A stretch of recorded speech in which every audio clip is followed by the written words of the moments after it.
Assalamu alaikum wa rahmatullah. Dear students, how are you? I hope you will be fine. Dear students, today we discuss about our lecture number 3 of the chapter number 23. The topic of our discussion is the DNA analyzing.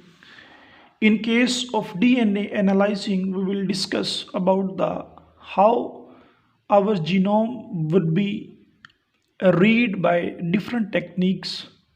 किस तरह हमारा जो cell के अंदर पाए जाने वाले 46 chromosomes हैं उनमें एक एक जीन को बच्चों हम लोगों ने अब स्टडी कर रखा है। तो एनालिसिस किसी भी चीज़ का बच्चों A to Z मुतालिया, अब DNA जो हमारे सेल में पाया जाता है बच्चों, इसका मुतालिया करना, इसकी स्टडी करना, इसका एनालिसिस करना, basically it's a DNA analysing और द एनालाइजिंग DNA। तो बच्चों डेफिनेशन हम इसकी सीखते हैं कि what's is the meaning of DNA analysing. बच्चों डेफिनेशन इसकी कुछ यूँ है कि DNA analysing is a method by which we determine the characteristics of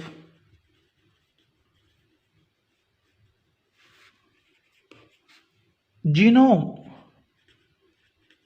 या फिर आपके आसानी के लिए determine the characteristic of DNA of an individual,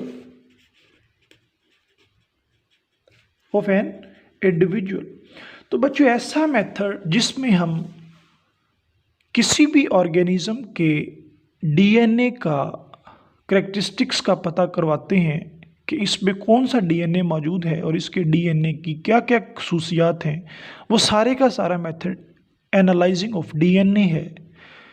तो बच्चों ये मेथड जो है ये कोई इजी मेथड नहीं है।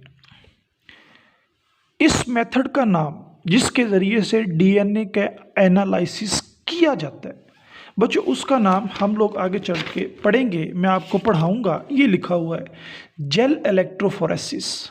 ये जो मैंने लफ्ज़ लिखा है ना बच्चों कि मेथड, ऐसा मेथड जिससे हम DNA का एनालिसिस करते हैं बच्चों, बेसिकली वो मेथड ये पढ़ा हुआ है, लेकिन हम इसको समझ नहीं सकते जब तक हमें कोई स्पेसिफिक टर्म्स का पता ना चल जाए। तो बच्चों वो स्पेसिफिक टर्म्स सीखनी बहुत ज़रूरी है। सबसे पहले आप लोगों को जीनोम का पता होना चाहिए। जीनोम क्या होता है बच्चों? जीनोम फ्रॉम जीन्स, ठीक है, इससे रिजेंबल करता है। Genes its mean there will be some kind of DNA, यहाँ पर DNA होगा। तो जीनोम बेसिकली अगर हम इसको डिफाइन करें, genome is the entire collection of DNA। ये DNA की सारी कलेक्शन हमारी बॉडी के अंदर कितने क्रोमोसोम होते हैं? 46 क्रोमोसोम। तो एक क्रोमोसोम को ड्रा किया है बच्चों, हम कंसिडर करते हैं देयर विल बी 46 क्रोमोसोम। अब क्रोमोसोम्स पर प्रेजेंट जितने भी जीन्स होंगे सारे के सारे genes basically consider as genome. ये स्पेसिफिक टर्म्स आप लोगों ने सीखनी ज़रूरी है। तो इसके बाद रिस्ट्रिक्शन एंजाइम्स, ये क्या होते हैं जी? Restriction enzymes basically these are the endonucleases. These are the endonucleases, मतलब ये न्यूक्लियसिस का मतलब DNA बच्चों, एंडो का मतलब अंदर से, तो ये DNA को कट करने वाली कैंची हैं। DNA को कट करने वाली क्या है? सीजर्स हैं जो सेल के पास मौजूद होती हैं। ये मैंने आप लोगों को पढ़ा दिया था कि रिस्ट्रिक्शन एंजाइम्स क्या होते हैं। तो रिस्ट्रिक्शन एंजाइम्स हम यूज़ करते हैं एनालिसिस ऑफ DNA में, यानी DNA को अगर देखना है तो उसको कट करना पड़ेगा, तो उसमें ये इस्तेमाल होते हैं रिस्ट्रिक्शन एंजाइम। तो बच्चों ये एक DNA है, इसको मैं कट करता हूँ। फॉर एग्जांपल ये P stands for palindromic sequence, इसके एक इधर पैलिंड्रोमिक सीक्वेंस है और बच्चों एक इधर पैलिंड्रोमिक सीक्वेंस है। तो हम इसको कट लगाते हैं। जब हमने इसको कट लगाया तो बच्चों हमारे पास स्ट्रक्चर ये आया, एक हमारे पास टुकड़ा ये बच गया, एक बच्चों हमारे पास टुकड़ा ये बच गया, ठीक है, और एक हमारे पास टुकड़ा आगे जाके इसका बचे, ये ठीक हो गया आपको समझाने के लिए बच्चों, ठीक है। तो रिस्ट्रिक्शन एंजाइम्स जो डीएनए को कट करते हैं वो पैलिंड्रोमिक सीक्वेंसेस पर कट करते हैं, और ये पैलिंड्रोमिक सीक्वेंसेस बच्चों क्या थी आप लोगों को पता है, स्पेसिफिक सीक्वेंसेस होती हैं डीएनए पर जहाँ पर ये कट करते हैं। तो इस डीएनए को जब काटा गया, एक टुकड़ा ये बना, दूसरा ये बना और तीसरा ये बना, इसको बोलते हैं फ्रेगमेंट। टुकड़े को क्या बोलते हैं? फ्रेगमेंट। तो डीएनए का फ्रेगमेंट ठीक हो गया, और इनकी लेंथ बच्चों क्या है? चेंज है। ये देखिए, ये सबसे छोटा, ठीक है, सबसे छोटा, वेरी स्मॉल, और ये बच्चों स्मॉल, और ये लार्ज। ऐसे ही है बच्चों, मैं समझा पा रहा हूँ आपको। तो डीएनए के टुकड़े जो लेंथ में सेम ना हो, वेरी करते हो बच्चों, ऐसी चीज़ जो एक तरतीब के साथ ना हो बल्कि वेरी करती हो, उसको बोलते हैं पॉली। बहुत ज़्यादा वेरी करने वाली, चेंज करने वाली। तो बच्चों ये सिंपल सी बात है, रिस्ट्रिक्शन एंजाइम्स की मदद से हमने डीएनए के फ्रेगमेंट्स को काटा, और डीएनए के फ्रेगमेंट्स की जो लेंथ है वो सारी की सारी पॉलीमॉर्फिज्म, यानी कि उनकी अपनी अपनी शेप्स हैं। इस डीएनए की अपनी शेप और लेंथ है, इसकी अपनी शेप और लेंथ है, इसकी अपनी शेप और लेंथ है। तो बच्चों ये है रिस्ट्रिक्शन फ्रेगमेंट लेंथ पॉलीमॉर्फिज्म, और इनको बच्चों RFLP भी बोला जाता है। RFLP अगर ज़्यादा हो तो S लगाया जाता है, restriction fragment length polymorphism, and it's a very important short question in the board examination. तो ये रिस्ट्रिक्शन फ्रेगमेंट लेंथ पॉलीमॉर्फिज्म्स हमें हासिल होती हैं, हमें चाहिए होती हैं डीएनए एनालिसिस के लिए, फिंगरप्रिंटिंग के लिए।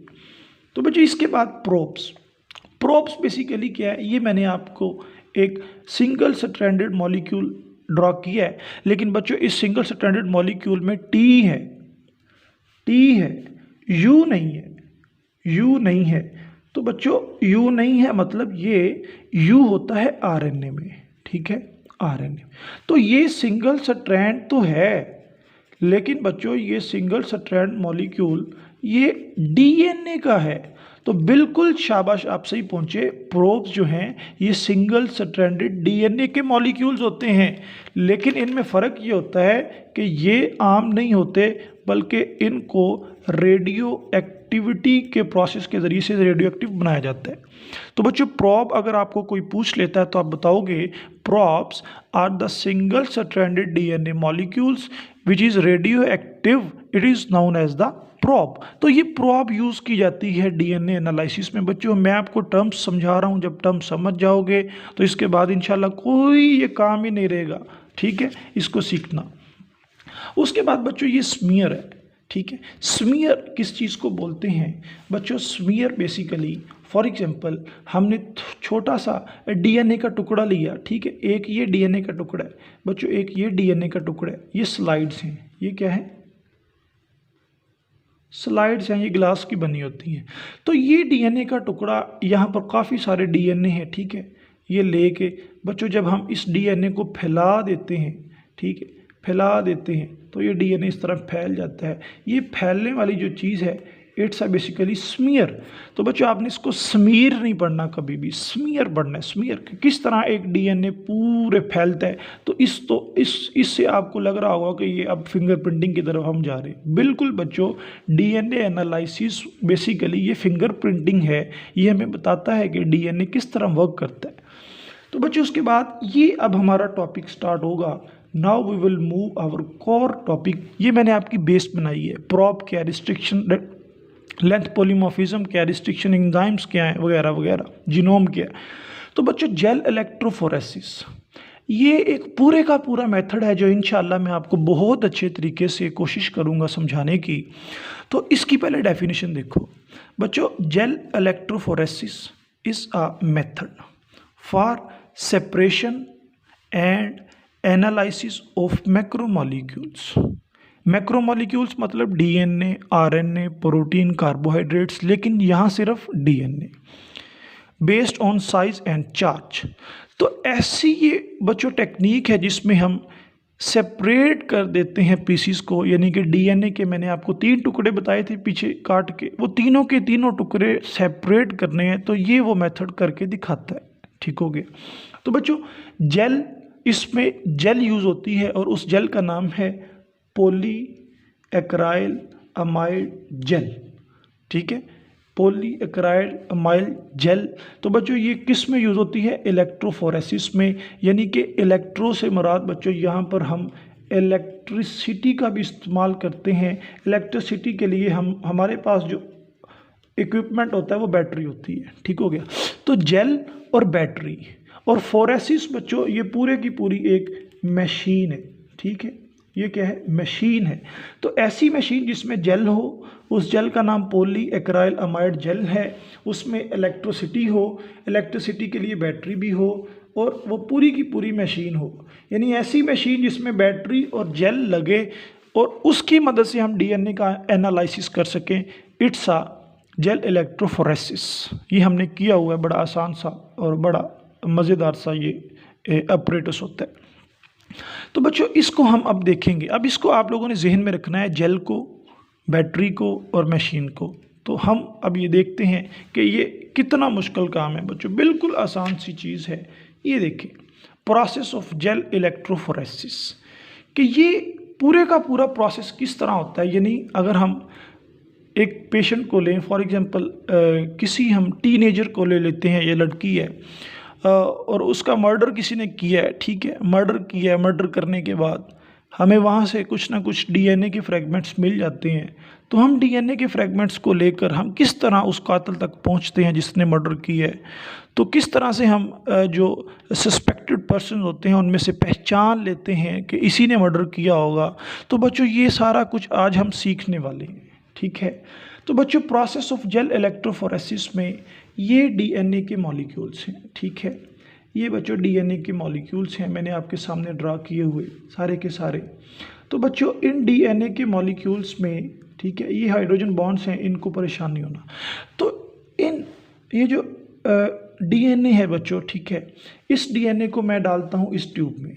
ठीक है, इस डीएनए को हम डाल देते हैं ट्यूब नंबर 1 में। ये देखें, ट्यूब नंबर 1 में इसको डाल दिया और इस तरह इसको शो करवा देते हैं। और ये वाला जो दूसरा डीएनए है बच्चों, ये ट्यूब नंबर 1, ये ट्यूब नंबर 2, ये ट्यूब नंबर 3। इस डीएनए को बच्चों हम डाल देते हैं इधर। ठीक है, इधर डाल देते हैं।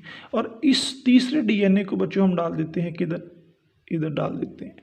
जब हमने इन तीनों ट्यूब्स में 3 डिफरेंट डीएनए को डाला, इन डीएनए का बच्चों हम नाम रख लेते हैं। बुक्स में A, B, C है या 1, 2, 3 है, मैं यहाँ पर रख लेता हूँ बच्चों पेरेंट 1 रख लेता हूँ, ये है पेरेंट 2 आपको समझाने के लिए। और ये हम कंसिडर कर लेते हैं बेबी है क्या है? बेबी। बच्चों यहाँ पर इस मिसाल को समझने के लिए आप जहन में रखो, कॉन्सेप्ट अपने जहन में ये रखना है कि अब एक बेबी है और एक बेबी को 2 पेरेंट्स कह रहे हैं कि ये मेरा है, ये मेरा है। ठीक है, क्यों? जैसे मैटरनिटी रूम बने होते हैं ना हॉस्पिटल्स में, जब आप बड़े शहरों में जाओ तो एक एक रूम में बच्चों 30-30, 35-35 डिलीवरीज होती, बच्चे पड़े होते हैं। तो उसमें बाज़ दफ़ा वो चेंज कर देते हैं, एक्सचेंज कर देते हैं बेबीज़ को। तो अब बेबी एक है, उसका भी डीएनए मौजूद है, पेरेंट्स 2 हैं, उसका भी डीएनए मौजूद है।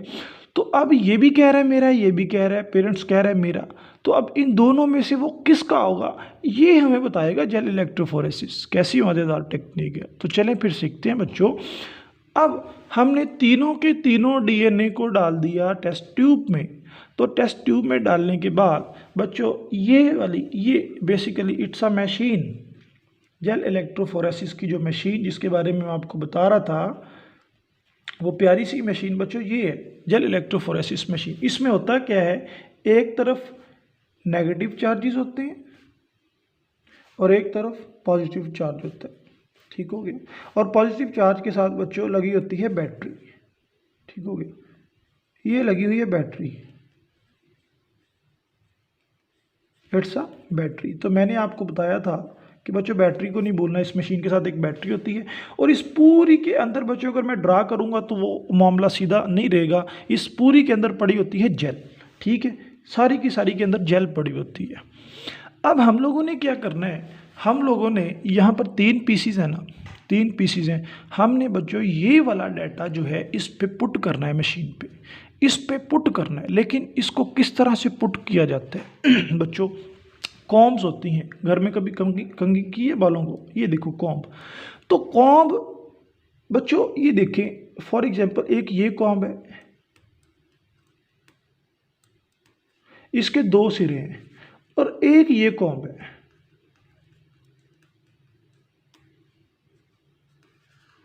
इसके 1 2 3 सिरे हैं। तो हमारे पास सैंपल 3 है, हमने 3 कॉम्ब वाली ये कंघी लेनी है। इस 3 कॉम्ब वाली कंघी को लेके बच्चों यहाँ पर हमने सैंपल लोड किए, ठीक है। For example it's a sample, it's a sample and it's a sample. ये ब्लू से बच्चों मैं सैंपल शो कर रहा हूँ, ये हमारे पास सैंपल्स हैं, ठीक है। ये सैंपल्स लोड जब कर दिए, ये सैंपल किसका है, ये पेरेंट 1 का है बच्चों, ये पेरेंट 2 का है और ये बेबी का है, शाबाश, ये बेबी का सैंपल पड़ा हुआ है। तो जब हम बैटरी से बच्चों करंट देंगे, करंट देने के बाद ये फ्रैगमेंट्स कौन से हैं, रिस्ट्रिक्शन लेंथ पॉलीमॉर्फिज्म फ्रैगमेंट्स, शाबाश। ये फ्रैगमेंट्स बच्चों मूव करेंगे फ्रॉम नेगेटिव टू पॉजिटिव। क्यों, क्योंकि ये डीएनए है, ये भी डीएनए, ये भी डीएनए, और डीएनए पे नेगेटिव चार्ज होता है, positive negative due to phosphate. तो ये नेगेटिव नेगेटिव की तरफ बच्चों अट्रैक्ट नहीं करता, रिपेल करता है, ठीक है। तो अब जब बैटरी पर चार्ज देंगे तो ये मूव करेंगे, मूव करेंगे पॉजिटिव की तरफ, पॉजिटिव की तरफ बच्चों मूव करेंगे। इस तरह से बैंड बनेंगे, बेबी के भी मूव करेंगे, मूव करेंगे, ये भी बच्चों मूव करेंगे, मूव कर रहे हैं। ये तीनों के तीनों फ्रैगमेंट्स फैलेंगे उस मशीन पर, उस जेल के अंदर फैल जाएंगे, ठीक है। जब हम उसको हीट कर इलेक्ट्रिसिटी देंगे, तो बच्चों इलेक्ट्रिसिटी देने के बाद हमने एक और काम करना है। जब ये हमें चीज़ मिल जाएगी, इस चीज़ के ऊपर हमने, ये पेपर है बच्चों, इट्स अ पेपर, इसको मेम्ब्रेन लिखा जाता है अमूमन। तो ये मेम्ब्रेन है, ये मेम्ब्रेन किसकी बनी हुई है बच्चों, ये सेलुलोज की बनी हुई है, किसकी, सेलुलोज की। और जिसका आपका कागज़ नहीं बना, जिस पे हम लिख रहे हैं बच्चों, ये पेपर है बेसिकली। इस पेपर को लेकर इसके ऊपर रखना है ऐसे, इस पेपर को बच्चों लेके इसके ऊपर रखा, रखने के बाद जब इसको उठाएंगे तो सारे के सारे डीएनए किस पे चिपक जाएंगे, इस पे चिपक जाएंगे। इस पे जब चिपक जाएंगे डीएनए के मॉलिक्यूल्स, तो बच्चों इसको हम लोगों ने एक और काम करना होता है। हम लोगों ने इस पेपर को उठा के एंड वाली जो एक ये पेपर है, ठीक है, इस पे मैं आप लोगों को बच्चों ये ड्रा करके दिखाता हूँ। फॉर एग्जांपल ये पेरेंट 1 है,